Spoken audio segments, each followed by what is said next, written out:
Hier in Zentralvietnam, in Mae Son, stehe ich in einer historischen Anlage, nämlich eine hinduistische Tempelanlage, etwa 3000 vor unserer Zeitrechnung.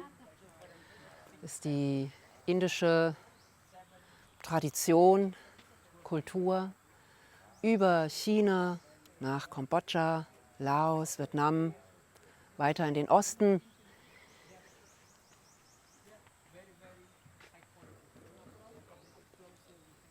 Es hat sich Kultur mit der hiesigen Kultur gemischt und verbunden. Und an dieser Stelle möchte ich gerne etwas über Yoga erzählen. Yoga ist vom Begriff her umfasst ein weites Feld von religiösen und auch nicht religiösen Schulen. Und ich konzentriere mich hier auf die nicht religiösen Schulen. Und zwar im Spezifischen auf die ganze Gruppe von Hatha Yoga. Hatha Yoga, ja, es ist uns vertraut, mit dem Körper zu arbeiten. Was ist das Besondere am Hatha Yoga? Das lässt sich im Kontext der Samkhya-Philosophie verstehen, gut verstehen, denn das umfasst so den Kern im Samkhya. Der Begriff des Samkhya-Yoga bezeichnet es schon, das heißt so viel wie sammeln, ordnen, kategorisieren. Es geht also um das Beobachten von Objekten oder in unserer heutigen Zeit empirische Forschung. Das Besondere an dieser empirischen Forschung ist, dass wir nicht ein Objekt im Außen beobachten, sondern das Subjekt. Das heißt, wir beobachten uns selbst. Und wie das genau passiert, die meisten kennen es aus den typischen Yoga-Haltungen, die Asanas und in den Atembeobachten, nicht nur im Atem beobachten, auch das Lenken, das virtuose Lenken des Atems, Pranayama. Und am Beispiel ganz simpel, wenn ich jetzt meinen Arm strecke, empirisch forschen heißt, zu schauen, wie ist es wirklich. Ich habe den Eindruck, mein Arm ist gestreckt und denke, so ist die Welt. Jetzt gucke ich auf meinen Arm und sehe, ups, der ist nicht gestreckt. Und ich prüfe mit meinen Augen, ja, oh, das fühlt sich ja ganz anders an. Das heißt, ich korrigiere mein Verständnis von gestrecktem Arm über das Verifizieren, über das Prüfen und Abgleichen. Wie ist es denn in Wirklichkeit? Das kann ich mit meinen Augen soweit sehen. Und über diesen Prozess des Lernens, meinen eigenen Körper besser kennenlernen, begreife ich gleichzeitig immer komplexere Zusammenhänge. Das heißt, wenn ich meine Arme strecke, so als Anfänger gucke ich erstmal die Arme strecken und merke, aha, da ist eine Kraftübertragung über den Schultergelenksbereich in den Rumpf.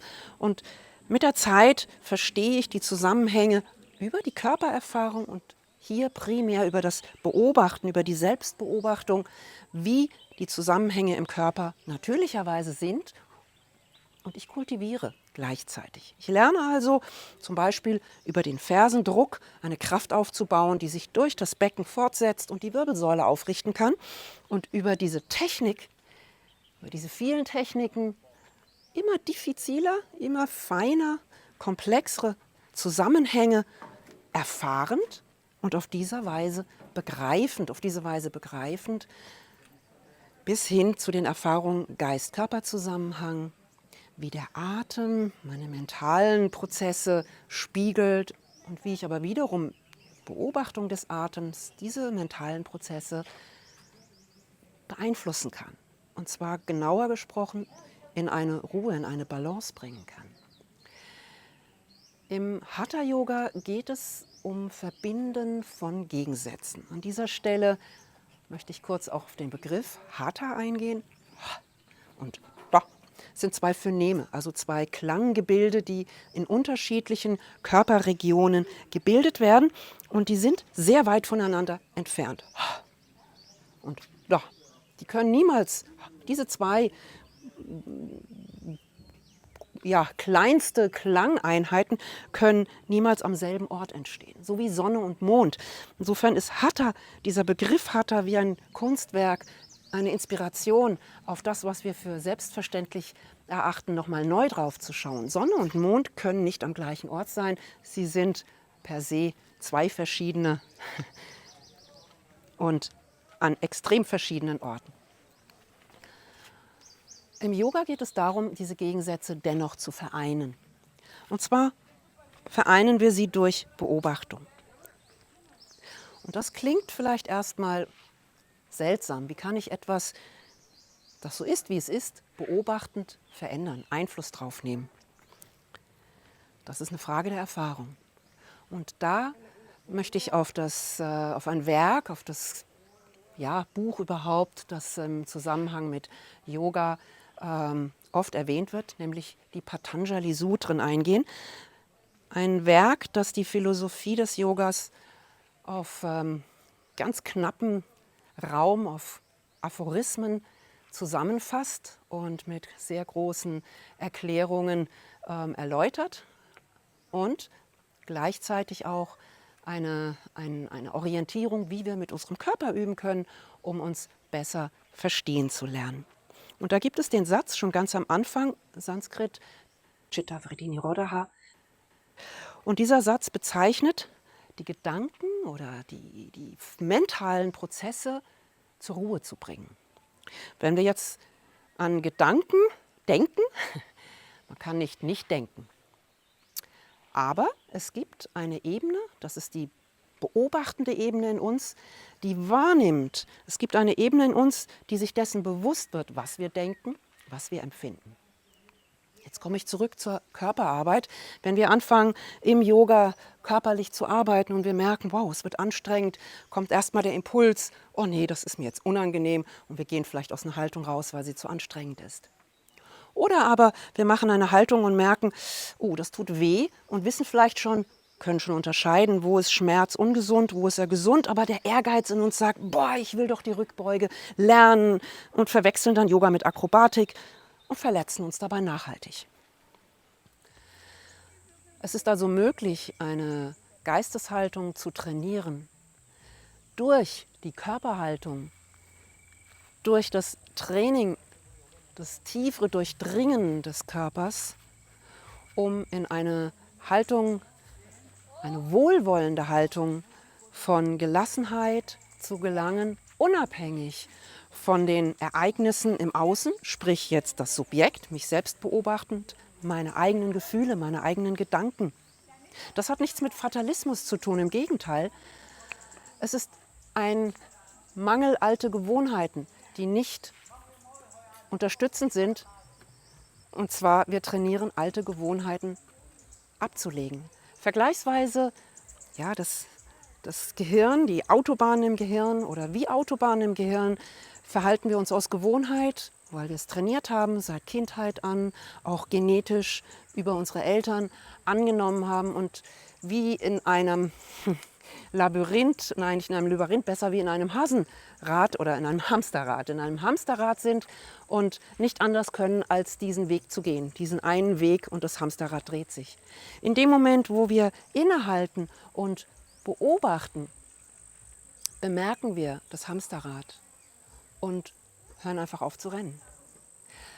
Neurophysiologisch, unser Gehirn ist lernfähig, es werden Gene nicht mehr angeknipst und stattdessen können sich andere Denkmuster entwickeln.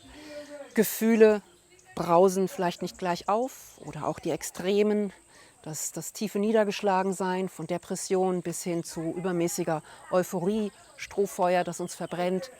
Stattdessen eine stillere Qualität, eine stabilere Qualität des Seins. Wir lernen mit der Zeit, in der zunehmenden inneren Ruhe, ausgewogener auf unsere innere Umwelt, auf unsere innere Welt und auch auf die äußere Welt zu agieren. Wir müssen nicht mehr wie fremdgesteuert durch Abneigung und Begehren reagieren. Und das ist eine Frage des Trainings. Es braucht Ausdauer. Und das Schöne daran finde ich, im Lernen, im Durchdringen meines eigenen Körpers, trage ich auch zu meiner Gesundheit bei. Und das kann ich selbst. Dafür brauche ich keinen, den ich mich anheimgebe. In der Tradition des Yogas, außer dem Empirischen, dem Beobachten und dann Schlussfolgern, gibt es auch noch den Aspekt des Annehmens von Lehren. Ein Lehrer, der es besser weiß. Und all diese Methoden werden gleichzeitig im Yoga auch überprüft. Das heißt, wir sind selbstkritisch. Ist mein Arm wirklich gestreckt? Kritisch gegenüber den eigenen Schlussfolgerungen, aber auch gegenüber dem Lehrer. Und insofern ist Yoga in dieser Tradition eine Schule, die uns zu innerer Freiheit führen kann, unabhängig von Lehrern, die uns vielleicht irgendwo hinführen, wo wir ja besser nicht wären, oder auch uns verrennen in Illusionen, in Wunschdenken, sondern es geht um das Erfahren von dem, was ist, soweit es uns Menschen möglich ist. Und das wiederum ist sehr viel weiter möglich, als es im Alltagsbewusstsein erfahrbar ist. Aspekte Meditation, Aspekte, die über den Alltagserfahrungsbereich hinausgehen, sind individuell, erforschbar, erlebbar.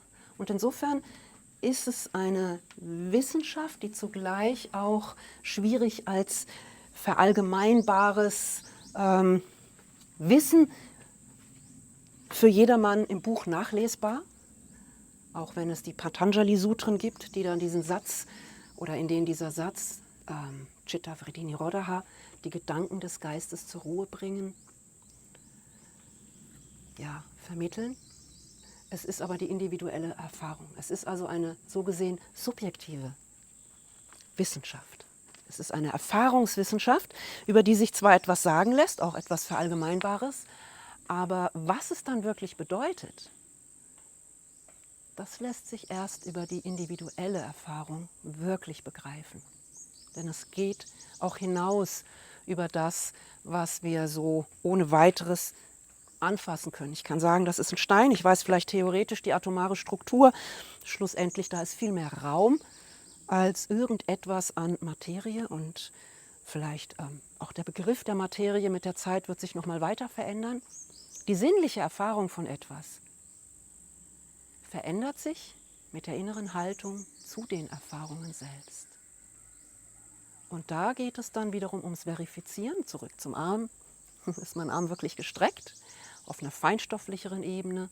Aha, der Atem ist mehr als nur Luft, einatmen, ausatmen. Das hat was mit Lebenskraft zu tun. Da sind wir schon in Bereichen, die sind nicht mehr ohne weiteres vordergründig so objektiv festmachbar. Und dennoch sind es Erfahrungen. Und da fängt Yoga eigentlich erst an.